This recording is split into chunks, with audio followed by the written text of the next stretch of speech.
What's up, YouTube, and welcome to Codename Scream. I am that horror guy. And I'm Mel. And please make sure to like, subscribe, and ring the bell for notifications for all things horror. We are finally here, the end of our Halloween series coverage. Hope you guys have enjoyed it to this point. And as we've mentioned before, if you haven't joined us to this point, go join us and come back here. So what are we discussing for our final one? Halloween 2018. I've been looking forward to this from the beginning. Yeah, since I started this channel, I've looked forward to this review. So this was released October 19th of 2018, which will be important later. We'll talk about why that's important later. It was directed by David Gordon Green, who also directed 2008's Pineapple Express. It was produced by Malika Akkad, Bill Block, and Jason Blum, the founder and CEO of the now infamous Blumhouse Productions. Never seen a bad Blumhouse film. Best horror company out yet. Definitely.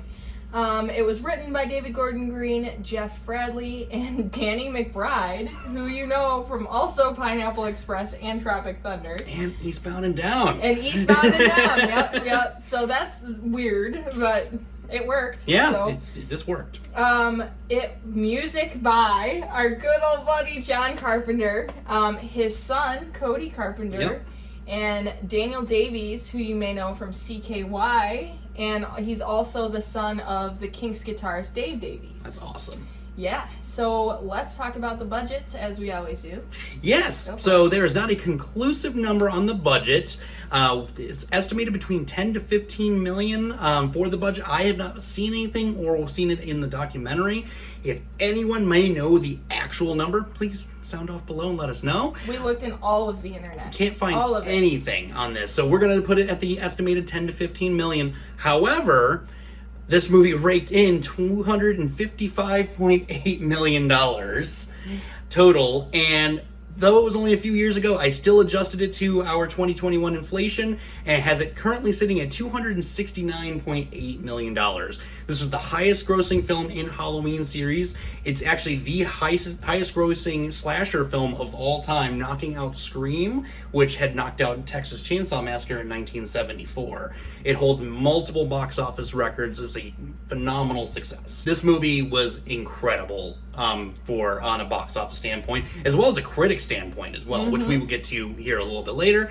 So now that we've discussed the budget, we are going to discuss the film. This retconned the entire series that we covered here on this channel. This goes all the way back to the original. This is a direct sequel to 78. This is, instead of getting Halloween 2 with the hospital, Michael was taken away from the ground and taken away to a psychiatric ward for the last 40 years. That was some quick moving, paramedics and whatnot. Yeah. Kudos. I'd like to see that type of action in real life. They moved that guy in and out in like 10 seconds? So, impressive.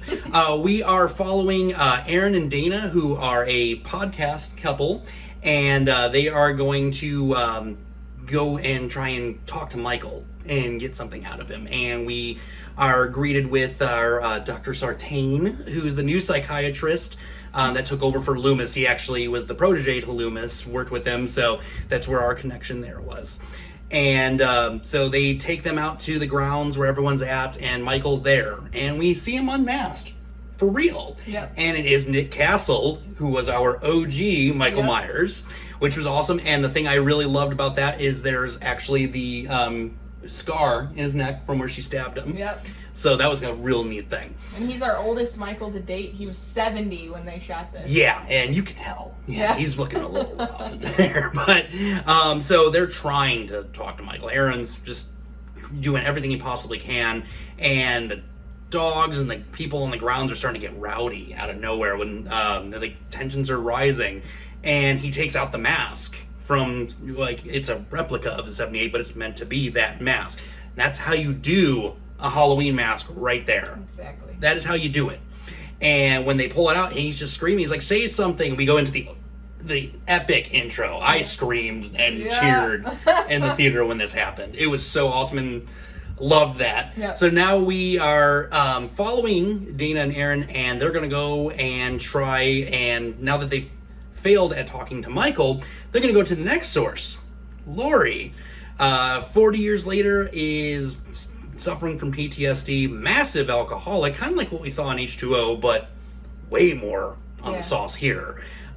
She got into a survivalist mindset and whatnot, so she's out in this compound in the middle of nowhere that she's got, and they almost don't get in, and they bribe her to get in and have a small bit of an interview with her. I think they get like 5 minutes with her. Yeah, and she initially she wasn't saying anything, Yep. wouldn't let him in, and then she leans over and's like, "How's $3,000 on?" And the gate just opens. I love that. Yeah. And yeah, they're trying to talk to her, and she's like, "You don't believe in the boogeyman? Well, you should." And they kind of just like lay out like all the information that they got from their research. She's like, "Well, what about me don't you know already?" And she shoos them away, ends up giving her money to her granddaughter, Allison, which awesome grandma. Yeah. Like, she's got to be like a junior in high school. Yeah. And she's handing her all this money, and I love that whole interaction with her. She's like, "I'm not taking this money," and she's like, "Oh, I'll save it for college." She's like, "Screw college, Yeah. Go to Mexico." She's like, "My parents would kill me." Like, I love this version of Laurie. Yeah. Like, just badass Laurie. And just like, I'm going to just quick back history, what's going on there, because the plot gets way better from here. But Laurie had a daughter that was actually taken away from her when she was 12 years old, due to being seen as an unfit parent, because she was doing some pretty unfit parent stunts, showing her how to shoot a gun, how to survive on the run from things. It was a little, crazy, and their relationship is anything but good.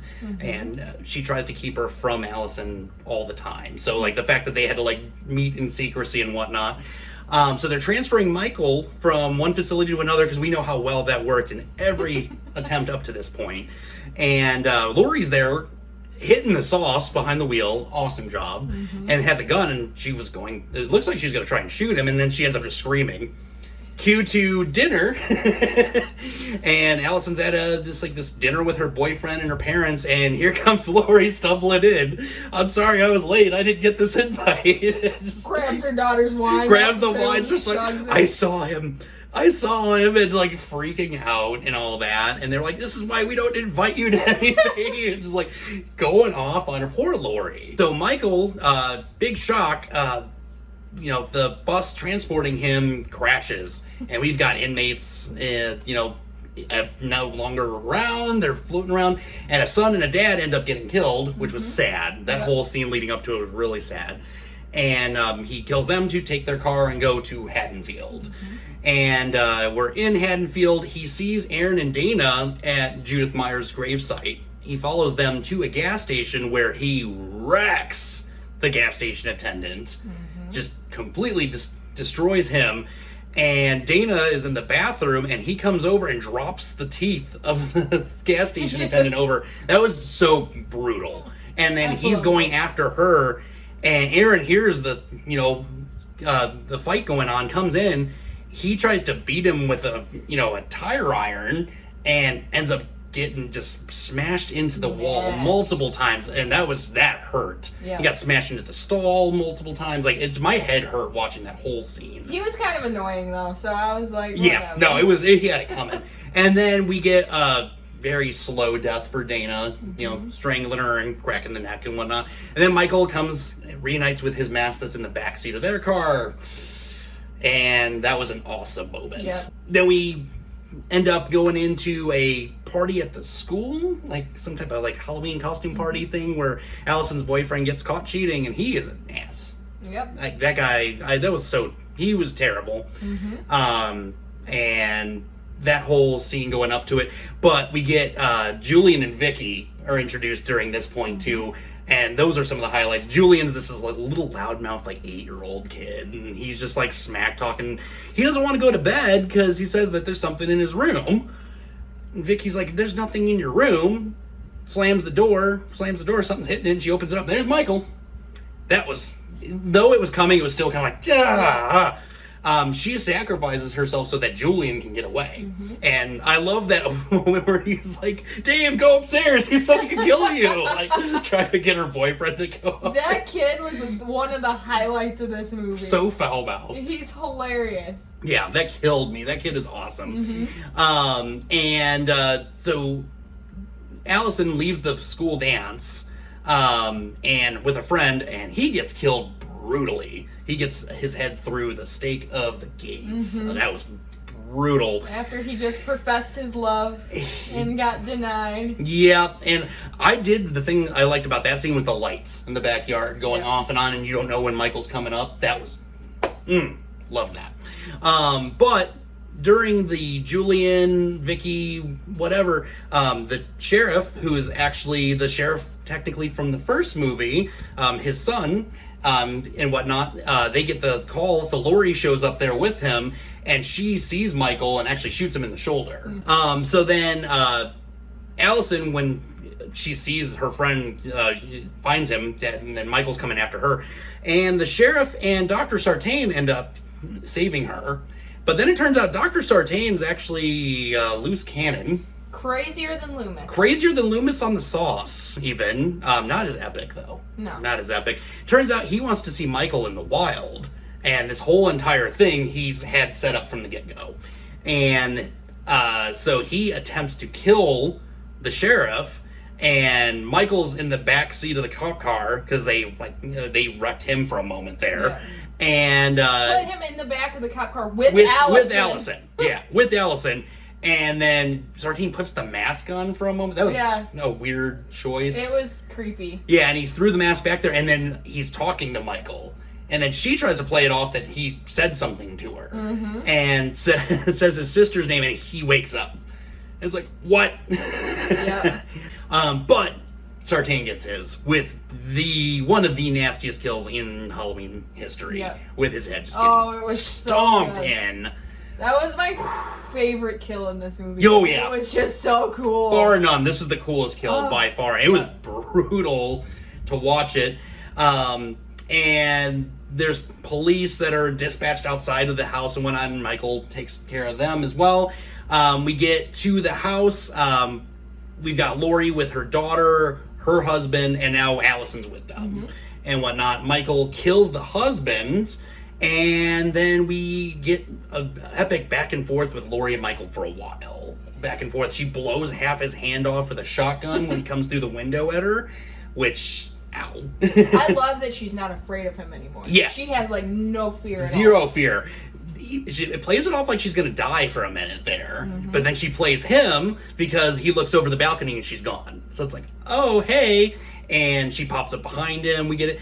They end up luring Michael into this trap basement they had set up. And it's like this, it was the weirdest setup. It was all on controls and the whole island shifted and went into the basement.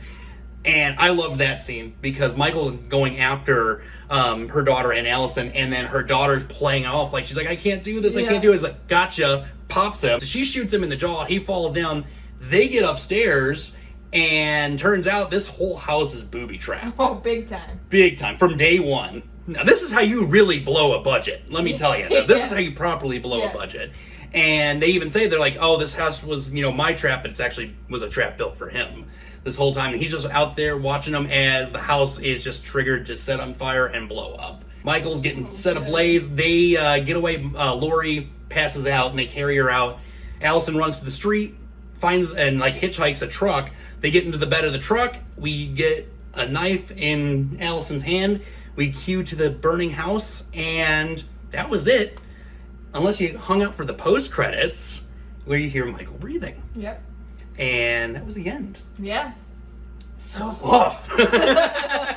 it's so hard to condense that whole plot. No, you can't cut out any of that. There's just so much happening. Oh yeah, and even more than you would have known before. So, what do we got for fun facts? Well, let's talk about the critic and audience score, like we always forget. Yes, we're doing good. Yes, we are. Second video in a row, we got it.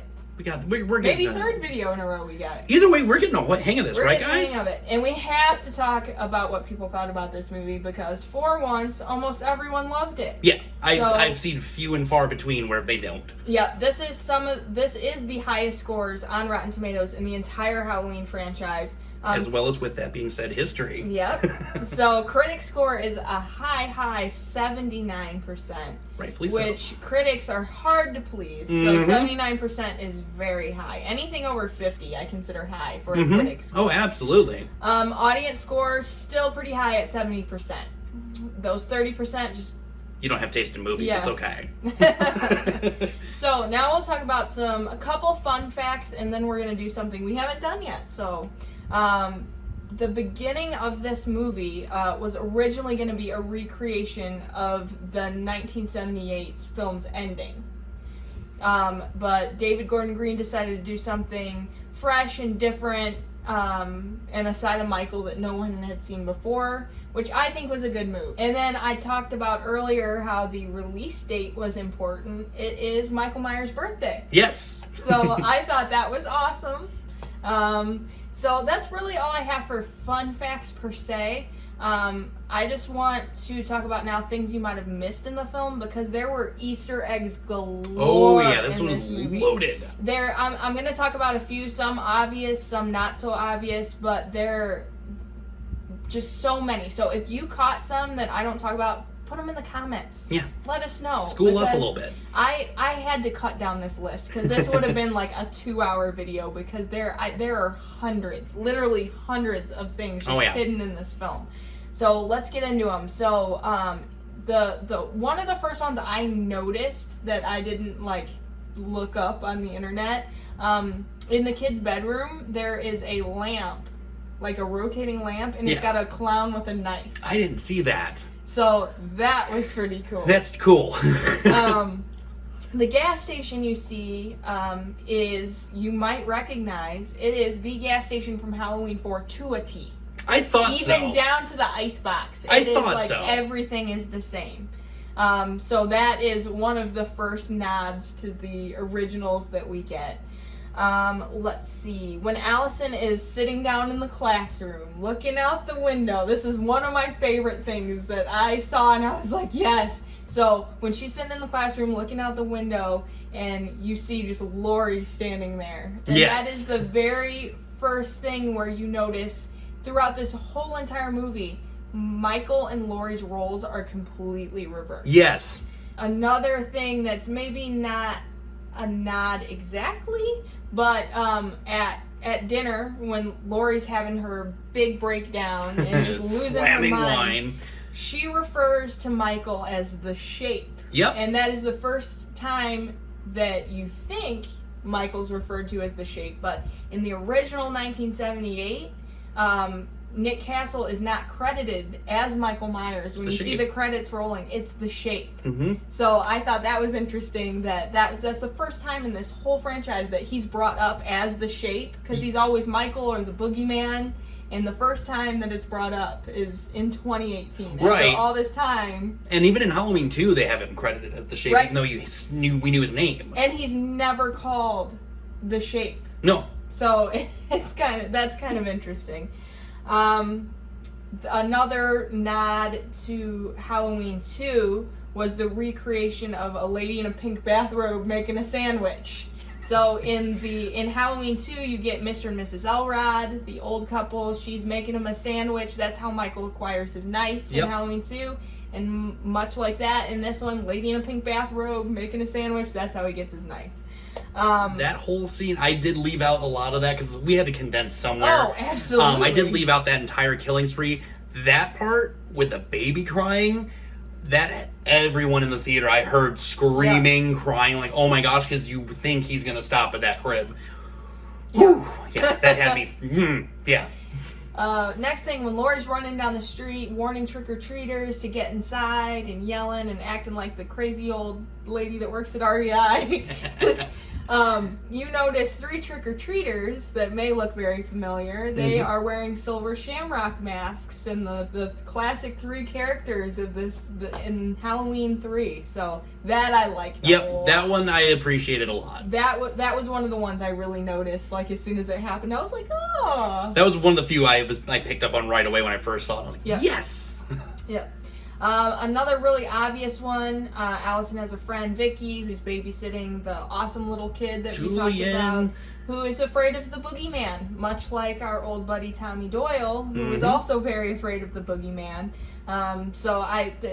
Originally, I don't remember if it's Halloween. I think it was the first Halloween was going to be called the Babysitter Murders. Yep, Babysitter Murders. It revolved around. So I like that they brought that back with this and the babysitter thing. That was a nice nod. Mm-hmm. Another very obvious one, the ghost sheet. So in the first one, you remember Michael coming in with the sheet over his head with the glasses, and in this one, they did a nice twist where it was actually a victim underneath the sheet. Yep. So I loved that as well. This one I did not notice. I saw this actually, I think it was in IMDb or something. I got into this in the internet. Laurie's hat that was hanging on her wall as a kid in the 1978 film, she has hanging on her wall in her house now. It's like this really like ugly white like sun hat type thing. Oh my God. Hanging on her wall, and it's like the amount of detail that went into this. And then throwing it back to the originals, like just even that. Was... I'm gonna have to go back and watch these again. You have to look up like there are lists upon lists, and then just watch every little detail of it. So cool. A few more. Obviously, dollhouse she has supposed to be a recreation of the Myers house. Yep. The jumpsuit, how he got that from the garage, very reminiscent of Halloween 4 and also Rob Zombie's Halloween. Right. This one I picked up on too, but I've talked to a few people that didn't pick up on this. When she's on the phone, she takes the phone from her daughter and leaving Allison a voicemail. She says, "We're all gonna be together now. Do as I say." Mm-hmm. In the first movie, when she's sending the kids to the other house saying, "Go call the police," and then she goes, "Now do as I say." Yep. Like that, they brought that back, which I love. That's like the closest to anyone having a catchphrase in the Halloween franchise. Michael pins another boyfriend to a wall. We've seen this one. Seen that multiple films now. Yep. Michael, this is the one I loved. So in the first one, you remember Michael crashing through the window, falling onto the lawn. I could tell when you were reading the synopsis you wanted to say something about this. Crashed through the window in the first one. They look, he's gone. He's on the lawn and his imprint's there, but he's gone. So in this one, again with the Laurie Michael role reversal, Laurie falls to the ground, Michael looks, gone. A couple of things in this movie, not Halloween related, but very reminiscent to another film that came out a couple years before, Lights Out. You seen that? Yes. One? It's been a while. So the scene you were talking about that you loved with the floodlights ripped straight out of that movie. I have to go back now. Also, the thing that creeped me out when I watched Lights Out the first time, the mannequins.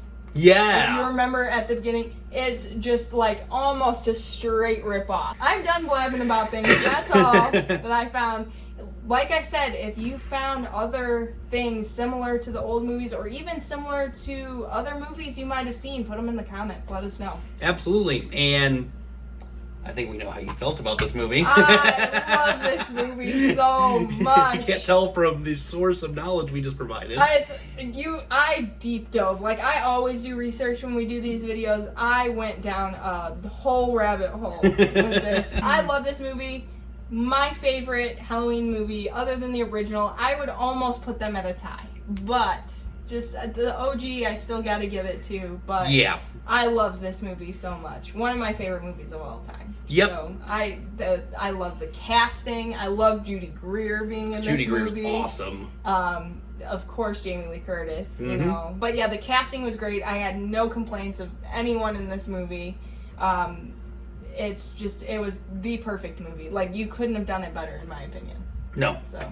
What do you think? This movie rocks. It's so good. I was so excited when they decided that they were going to just remove the whole series to this point. Yep. I love that point where they're like, I thought it was her brother. And it's like, oh, that's just a lie that people made up and whatnot. It's like, I love that.